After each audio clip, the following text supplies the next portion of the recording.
What's going on? What's popping? Oh, let's get it. All right, all right. Ooh, wow, that's a nice hoodie, man. Yeah, well, I can say the same thing for you, my boy. I can say the same thing for you, my boy. Hey, but hey, we gonna let him Man, sit on bro, that. We're y'all gonna let the him best. sit on that. We're gonna let him sit on that. Y'all can just look at it right now. I can look at it. Coming very soon. But man, how y'all week going? Coolin', man. Just we got a special guest. That's all I've been thinking about all week. It's hump day, midweek, good way to start off the second half of the week. We got Super Bowl this weekend. That's gonna be crazy. So you saying? Y'all still got the Bengals, or y'all change your mind? Yes. Yeah, I'm I'm getting rocking my the money this Bengals. weekend. Yeah, I still like Burrow in the squad. Hey, but I think Burrow, he gonna low key become the next Tom Brady in a sense of you can't bet. Whoa. Somebody said Here we thank I saw, you, go. bro. I saw y'all face. I'm just saying, like, I'm talking about in the sense of, like, I don't know if y'all saw that tweet, but the tweet where he got cracked his junior year against TCU, a blindside hit. It was like Yep. week 11. They say he didn't lose a game since that moment. So, I mean, Bro, hey, what? We'll, we'll see. We'll see. I mean, Down he's 18 definitely against Patrick Mahomes. this. Obviously, this one's gonna be a key one for him. You got to win this one. Yeah. But the question is, do you think it's a wrap for OBJ, Stafford, if they don't get this one? Like, do you think that's a lot of people you got to pay, bro, on that roster, bro. I'm just saying, like, who do you really root for? Like, obviously, everyone wants the underdog. They want Joe Burrow to win, but at the same time, like, Matthew Stafford's a dog, man. Like, Matthew Stafford, he put up some numbers in Detroit for a minute. Yeah, exactly. They had kind a of went week. under the radar a little bit, but But if they don't win, um, if OBJ and Matthew Stafford and all them boys and Jalen Ramsey, if they don't win this one, do you see them getting back there? Like, I think this. I mean, we'll see. because we know who's gonna run the NFC West next year. That's all I'm gonna say. You already know. That's all. We ain't gotta say We no. We know who's gonna run the it's a NFC it's West. a it's a revenge year. It's a revenge year, It better be, bro. hey, That's all. bro. But look at, bro. We got the Rams. They ain't got no money. They can't pay nobody, so they gonna be whatever. The Arizona Cardinals, they quarterback don't even want to play with them no more, so he might not even be there next year. The 49ers, I mean, are they anything without Debo? I'm just saying, like, Debo kind of put the team on their back, Good and point. Garoppolo is whatever. So they ain't. I don't see no threats in the NFC West. It's gonna be interesting. But what are y'all thoughts on Pro Bowl? The dynamic of that. I mean, because for me, I didn't even turn the game on. Wasn't even No, working. I didn't even pay attention to that, bro. I watched it. I mean, I tuned in, but I ain't gonna lie. This is the first time ever. This is the first time ever. Like, I left. I think I left and washed my car. I went to Brown Bear mid game. Like, I was so bored. It was sunny out on Sunday, and I was like, you know what? I'm gonna wash my car. Do you know how bored some got to be like, you know what? Let me go wash you. Let me go wash my car. in So in February. in February, vacuumed the whole thing, the whole nine. Even got my rims. But anyways, I mean, it was cool. I mean, I kind of see where the players you're talking about, like, it's one game right before free agency, you want to risk an injury. But at the same time, like I was just telling my pops the other day, like, it's so much firepower on that field. Like, if I just want to see them for one quarter, no, not even just one drive. I want to actually see, like, Russell Wilson with Kamara in the backfield, and he can dump it off to Debo, or he can hit Justin Jefferson across the slide, or he can hit Cooper Kupp on a go right. You know what I'm saying? Like, that's a lot of firepower. You know what I'm saying? So it's frustrating, but you got to tune in. I'm not gonna tune in, but Yeah, I mean it makes sense because guys don't want to get hurt, like you said.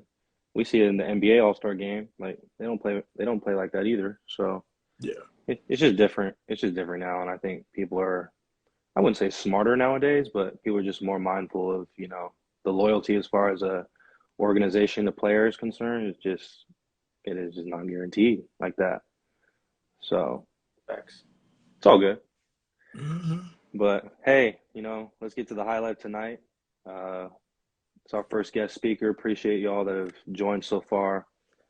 This is something we've been looking forward to, creating this type of space and platform for multiple guest speakers. But tonight's our first one. It's a big one. Somebody that is who I have a lot of respect for. Coach T. Ford is about to join us right now. Was a coach there when I was at UW, and here he comes. Coach Ford. Hey, what's up, y'all? What's up, Coach? Man, I can't call it, man. Excited to be here with you guys. Appreciate you coming on for a little bit. Like I said, y'all, this is Coach T. Ford. He was a coach when I was at UW playing. Been at Simon Fraser, been at UW, now at Idaho. Family man, super genuine person. We're super excited to have you on. When we were all coming up with a topic for this week, you're the first person I thought of. Was like, you know what? Like, we've had a lot of good conversations on and off the field. This would be a perfect kind of Kickstarter to our guest speaker panel. So y'all that are joined in and tuned in, our topic for tonight, we talked about last week, the transition. Topic for tonight is, what does it take to be a genuine person? And with skin color involved, is that really enough? So we're going to get into that. You can kind of think about that, dissect that how you will, but we're going to kind of expand a lot of topics and a lot of different dynamics tonight. But Coach, go ahead and give us a breakdown of your journey, who you are as a person. Let's get it started. Yeah, man. So, my journey I didn't take the easiest road. And I think a lot of my journey in terms of the coaching world, it really speaks to the grit involved when you really want something bad enough. I grew up in the Seattle area, went to Mount Lake Terrace High School. I played at Linfield. Well, it's Linfield University, but it was Linfield College back when I played. I know, Jaden. I know you guys never beat them. I know. It's okay. Yeah. That's okay. A lot of teams can say the same. But then I played a little arena football. And then in 2007, I started coaching. I actually got my first coaching job at Linfield. I coached the running backs there in 2007 and 2008. And then my journey took me all the way down to Oklahoma. I coached at Southeastern Oklahoma State. Started out as a GA my first year there. Got my master's. And then after my master's was finished, I actually kind of had to expedite the process. I had to finish in the summer because the head coach wanted to hire me as a full-time assistant. So I coached wide receivers, was a recruiting coordinator, special teams coordinator there for 3 years, almost 4. I returned back to the Northwest in 2012. I was the defensive coordinator at the University of Puget Sound. I did that for 2 years with Jeff Thomas over there. And then I really wanted to try my luck in running a program, see, if I had what it took to be a head coach. So I did at the high school level. I was the head coach at Stadium High School for 4 seasons. We went from being very bad to pretty good. 0-10 my first year. We were 3-7 the next year. And then in my third year, we were, I think, 6-4. We had the first winning season there since 1993. We took the team to the postseason for the first time in school history. And if y'all don't know that much about Stadium High School been there since like the early 1900s.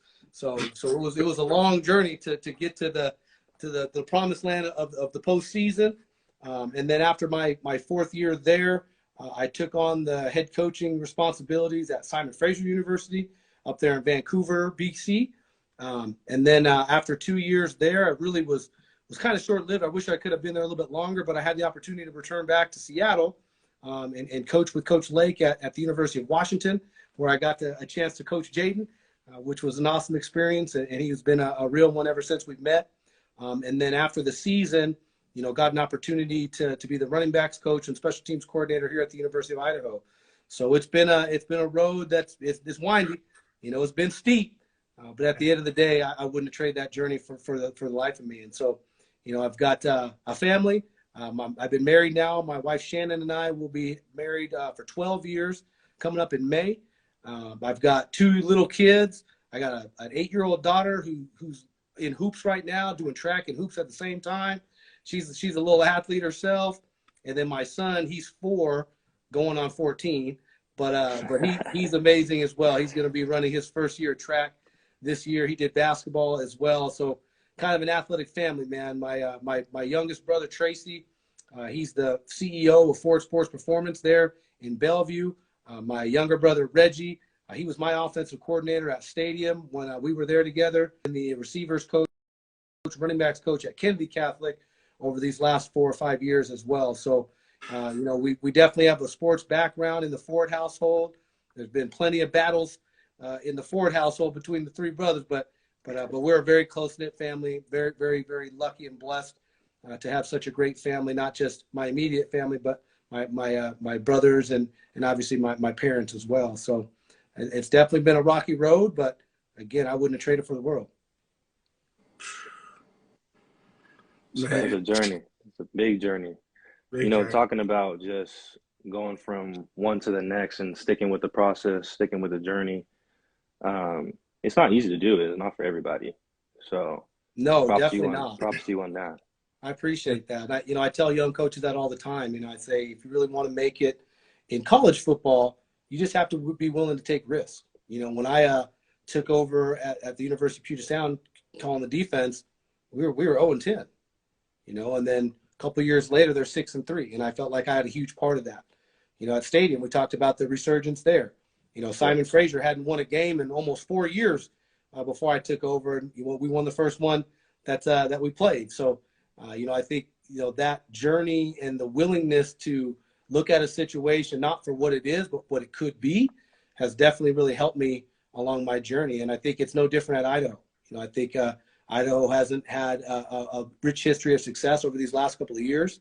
But I think going back to the Big Sky has been a huge, jump for them in terms of getting back to the level of play that should be at. And so I'm really excited to help the Vandals become a playoff contender here in the next couple of years as well. No, that's awesome. That's outstanding. I think that just the resilience is a big thing. And obviously all of us know just being an athlete is not something that I think it's something people overlook. Just the grit and the hard work that it takes, whether it's being a coach, being a player. It's a lot of work, and you've got to be a self-motivator and someone that can just grind things out, whether things are going good or bad. Things are working out your way, you're meeting your goals. There's always that striving to be great in that process. So I know Walt had a question for you regarding kind of your process in this.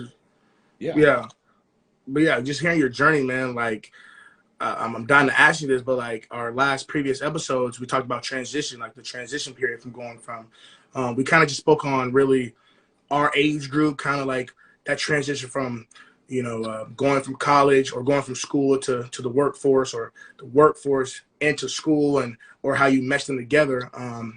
Either one you choose, it's going to be an awkward transition because it's something you're not used to, and it's going to be kind of scary at first. And I'm someone that prides myself on consistency. So, and just hearing your journey, man, like you got a crazy journey,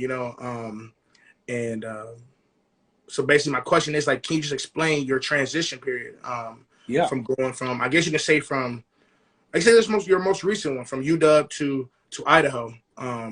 Just like explain like what the doubts you had and how you kept yourself going, how you kept yourself motivated, and just go dive deeper then on that. Yeah.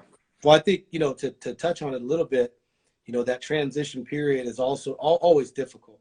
And it makes it even more difficult when you have a family. These basically last month and some change, I haven't really been home, and my family's still in Seattle. Thank goodness they're moving over this way, very shortly here this weekend. And so, those are the things that you don't hear about. You don't hear about how when I was a graduate assistant making $500 a month, how my wife was the one, really holding us afloat. She was in medical sales for for over 10 years. And she finally decided that she wasn't going to go back to work after we had our son. And, I think that part of it is the stuff that people don't realize. They think, oh, these coaches, they're getting paid all this money and it's all glitz and glamour. But in reality, it's not. It's packing up boxes. It's saying goodbyes. It's moving to a whole nother state, city, country, for me, in my case. Right. And so, I think just the transition period is always difficult when, kind of speaking more specifically to, transitioning from Washington to Idaho. it was different. The new staff came in at Washington, and Coach DeBoer was very awesome with me. Kind of let me know kind of the deal, like, hey, don't think you're going to be in this same role that we had before. I might have something for you in a different role. Wasn't a role that I was comfortable with, right? I didn't want to be too far removed from the coaching and being on the field and things like that. And so, there was a 3-week period. I'm like, man, am I even going to have a job? And I'm looking around like, shoot, my contract's up at the end of January. I hope I can find something. And so, that worry, that kind of panic a little bit, like, man, kind of self-doubt a little bit, right? Am I good enough? Do other programs want me to be a part of their program? You go through all that stuff. All those emotions kind of came through. And, I think my wife has really been my rock in all this, because she just kept telling me, she's like, you're fine. Trust me. You got to know your worth. Don't just take a job just to take a job. Exactly. And so, we looked at a couple of different jobs. There was some options where maybe, go down a level, maybe go back to Division II, and I kind of looked at that stuff, and, finally, got a situation to stay at the Division I level. And, I took it rolling. Coach Eck, Jason Eck, is our head coach here at Idaho. And he really spoke to me because he understands that struggle. He has been at a lot of different places. He's been at Division IIs. He's been at, FCS schools. And, he really kept talking about, hey, this is going to be a family deal. We know it's not just you. And I thought that really spoke to me, because when I ran a program at Simon Fraser, I was kind of the same way. I really wanted the families to be involved, because when you go through that transition period and you have a family, it isn't easy. And so you got to really, weigh your options and make sure that you're making decisions that are not only good for yourself, but they're going to be good for your family as well. And so, that transitional period is always difficult, and it comes with a lot of worry, it comes with a lot of stress. But, kind of like you said, Walt, when you are consistent and you believe in your abilities, those are the things that are going to carry you through those transition periods. Mm-hmm. And like baby steps are necessary. You know what I'm saying? Like, everyone wants to take that big jump. It's not going to happen overnight. You may not get that call at that exact time, but as long as you take those steps to that vision, to that goal that you need, like, okay, I want to coach. I'm going to do everything I need to do to be able to coach. Maybe I can't just get that big job tomorrow, but if I, like you said, maybe I got to go down. You weighed out your options. You saw the whole platform. Okay, maybe I got to go down one, or if I got to change a division or a conference, something like that, and your journey is still going. So that's dope. I think at the end of the day too, it really requires you got to be strong in who you are as a person, your identity, because a lot of these like adversity, challenges, struggles happen to a lot of people, and some people just can't handle it. Yeah. And that's not a knock on anybody, but it really requires you to be solid in who you are as a person. And I think what you said, and what we can see and hear from what you were telling us, is you had a strong support system. Very, very much so. Very much so. And that's crucial. Having that support and encouragement behind you, having people trust in you, not only who you are as a person, but what your goals are and what you're going for. That's 100% right. I know before I took the job at Simon Fraser, I really wanted to get back into college. I missed recruiting. I loved what we were doing at Stadium. I really loved coaching the kids. I wasn't in love with teaching, not the actual active teaching, but just kind of some of the things that go on in a very large public school system like Tacoma. I wasn't really feeling. And I was ready to, take a NAIA job paying me like 25 racks, man. And my wife said, don't do that. Like, know your worth. Like, trust me, you'll be fine. Apply for the jobs you think that you'll be really good for, and something will happen. And, I applied for the Simon Fraser job, and, I went from being a high school head coach to a D2 head coach overnight. That's big. That's really big. I know Jay had a question regarding the next steps of your journey. So go ahead and take it from here, Jay. No, I actually got 2 questions for you. But first question, what's the dynamic like being a black coach, dealing with the university, with other coaches, with your players? And then what is the challenges of being a genuine person as a husband, as a wife, as a father, or a husband, as a father? And then how you translate that into being a genuine coach to your players?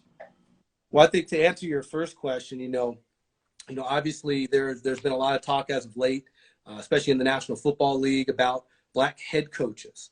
And I think it's definitely one of those things that's almost it's heard but not said. I think there's a lot of stereotypes and barriers that, especially in college football, that black coaches, have.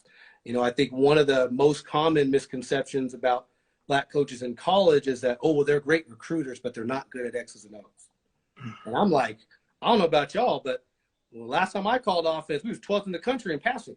Oh, yeah. I mean? Tell him, coach. You know what I mean? And I just know that those type of things are definitely present.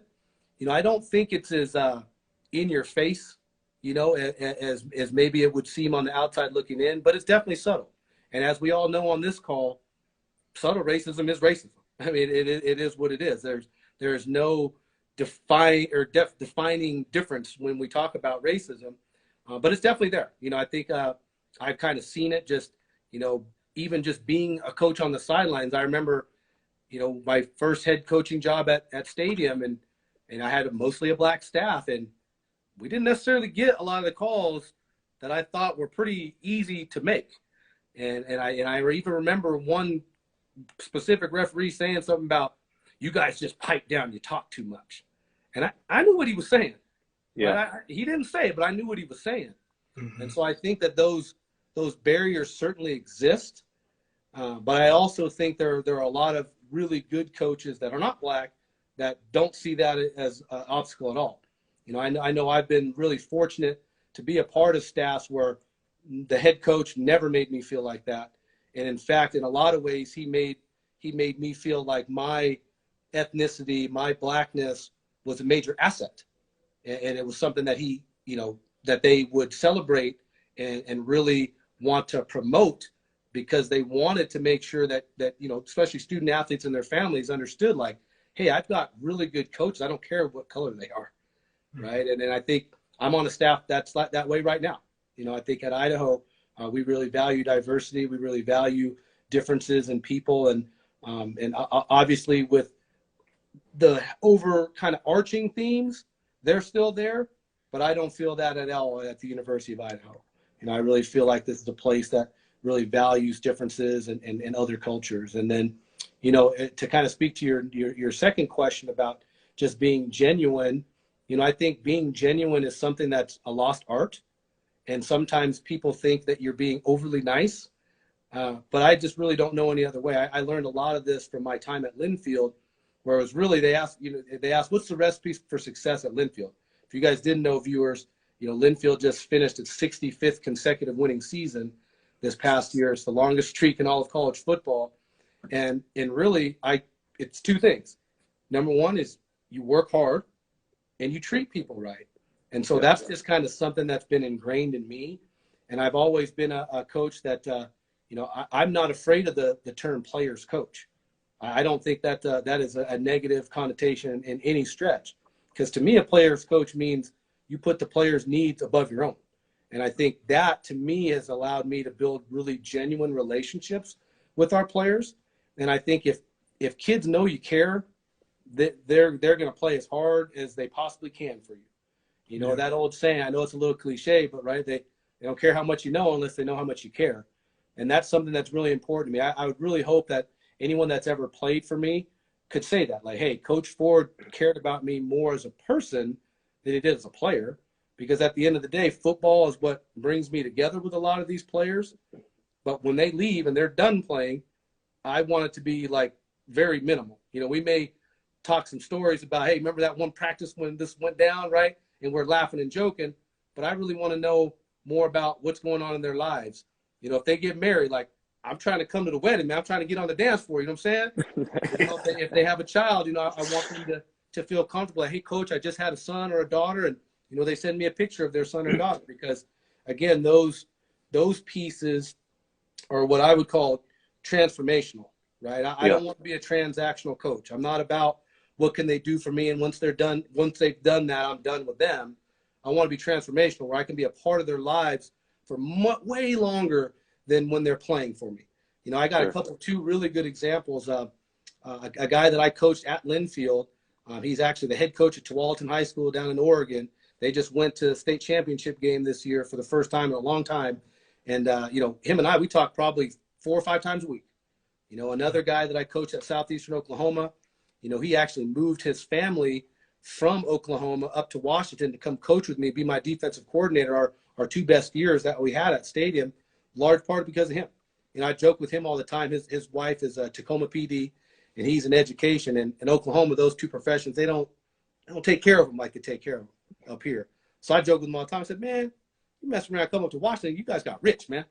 You guys got a house in Gig Harbor now, the kids, So, but those are the type of relationships that really are important to me. And I think if you really, again, show players that you truly care about them, and you don't just, come on, you guys been a part of teams where it's a family, but they don't do nothing to provide a family atmosphere, right? That's the opposite of what I do. I just had a great meeting with my running backs and kickers tonight, and I kind of told them, I said, guys, I don't want you to stop by my office just to talk about football. Like, come by the office if you got free time just to shoot the breeze, Yeah. Because at the end of the day, I care much more about these guys as people than I ever will about them players. I mean, it's great. Obviously, I'm going to be juiced when they score a touchdown, but I'm going to be really excited when they get married. Be really excited when they get that degree. So, that kind of, service type attitude, that's really what I'm about, man. I'm here to serve the players, and they know that pretty early with me.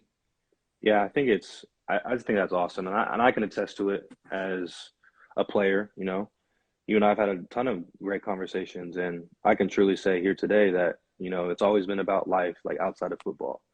That's what's come first. And I think what's kind of a lost art for some people, especially when you start out in high school, because at least for myself, I don't know about other people, but when I was getting recruited by certain colleges, I was like, these people really care about me. They want me here.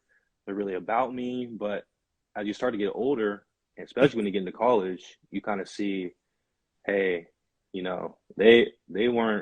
they're not living right now how they said they were when they were recruiting me. So I think when you come across coaches like yourself that really care about people, have a genuine heart, want to see other people succeed outside of football. And this is something we talked about the past couple of episodes is at some point, sports, our passions in this life end for everyone. Yeah. They all end. Yep. But it all comes down to what you get remembered for is how you treat other people. That's all you get remembered for. There's some guys that were great sports players, men and women, and they pass away, and people don't really respect them. It wasn't really about how they treated others, but that's what's key to having that relationship and carrying that legacy. I think is what's so important. But I think that's. Oh, go ahead. Sorry, Jake. No, go for it. No, I was going to say I think that's really important. I think one thing that always sticks out to me is people may forget a lot of things. They may forget what you told them, forget what you taught them, forget what you coached them to do, but they will never, ever forget how you made them feel. And right. I think that's something that I really, take great pride in where, I want guys to know that, hey, if there's a day you don't believe in yourself, there's going to be someone who believes in you, right? And I want to be that kind of that resource to guys where they can give me a call out of the blue, 2 o'clock in the morning, coach, man, I just need someone to talk to. Matter of fact, I got a really great relationship with one of my high school guys that I coached back at Stadium. I think when I left Stadium, he was a sophomore. And, he was kind of a kid that wasn't always doing the right things as far as the discipline stuff. He's a very smart kid, but, he had kind of had, strong-minded, right? And him and I, we've stayed in contact ever since those days. And, he still calls me when he's having tough days. He has tough days. Now that he's in the workforce and, he's dealing with bosses and payroll and all kinds of stuff. He has tough days, and he still will call me or text me, Coach, man, I'm just really struggling, man. Can you talk?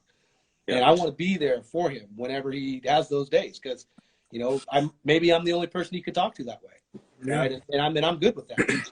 I always want to, be a resource for people that have either, just really doesn't really matter. However the relationship started, I just want to be there for them and have them understand that there are people that care about you. There are people that don't want anything from you and just want to help you succeed. Yeah. Absolutely. No, I think as we're on the topic, just being a Black coach, I know as we're kind of wrapping up here, I know Walt had one more question regarding that dynamic too. Yeah, speaking on that, I just want to ask you about like your recent post on Instagram. You know, like you've been posting about just historical Black people, and then obviously like there's some people that are educated on, and some are not. So basically, I just wanted to ask you like, what are you trying to for your followers? You know what I'm saying? Because I know you probably have a diverse group of people that are following you. So what are you trying to push, and what type of message are you trying to let these people know? Well, I just want to, really push the message that like Black History Month is really great. And I appreciate it every year. And I think it's a great time to bring awareness of the contributions that, especially in America, that Black Americans have made. I Yeah. think that we're in this weird climate where like Black folks, some people don't think Black folks are American. Yeah. And I just really want people that follow me to see these posts and read about, some of these, inventors, businessmen, people in entertainment that have really not just changed their particular, genre, for lack of a better term, but have changed the dynamic of really what it means to be American and Yeah. what they've provided for the culture of this country. And I think when people are able to this stuff, because I mean, even myself, like I am still very ignorant of plenty of things that I'm still learning. Like a lot of Yeah, it is because like it's not taught in our education system. It's not. it's not at all. And I think for me, just bringing that awareness, because there's a lot of times that I'm posting stuff that I just found out about, where I'm like, wow, I didn't know that, right? Yeah. And so I just want that that awareness to be there. I also just want people to understand that, hey, this is important American history, not just Yeah. Black history. Exactly. Right. Hey, as we're breaking these down, for those of you who are still on, go ahead and ask your questions in the comments. We're gonna go ahead and cover 2 questions today. But I think what you said, Coach, on just being aware of not only just Black History Month, but role models that have really Yep. impacted not our individual lives, but our country. And as I was saying, it's just not taught in the education system. For myself personally, like just having that representation, I didn't have my first Black teacher until I was a sophomore in college. So it's like when you don't see that in our education system, and obviously it's different depending on where you are in Right. the world or country, but Sure. having that representation and seeing people that actually made a difference and made an impact, I think is huge. Well, representation is such a big thing. I know, I talk with my wife all the time, and my wife is white, right? And so, and she really believes in this stuff as well. She really considers herself being educated and wants to continue, educating herself on Black history because her children are Black, right? At the end of the Right. day, they are mixed children, but the world looks at them as Black children, right? Mm. And one thing that really spoke to me with the representation piece is something as small as like Miles Morales, man. And when I was growing up, Spider-Man didn't look like me. Yeah. But my son, we bought him a Miles Morales suit, Yeah.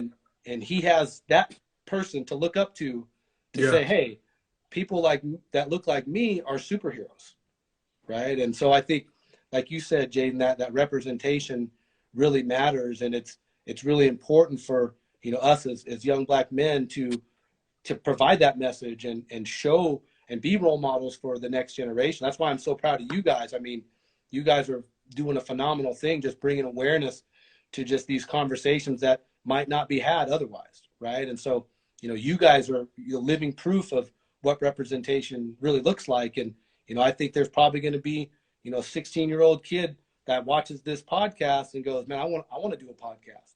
I want to talk to people and educate others about the things that are going on in my world. And I think, again, that representation is not only important to, our children and people that look like us, but to everybody that's in this country, because they need to understand that it does not matter the color of your skin.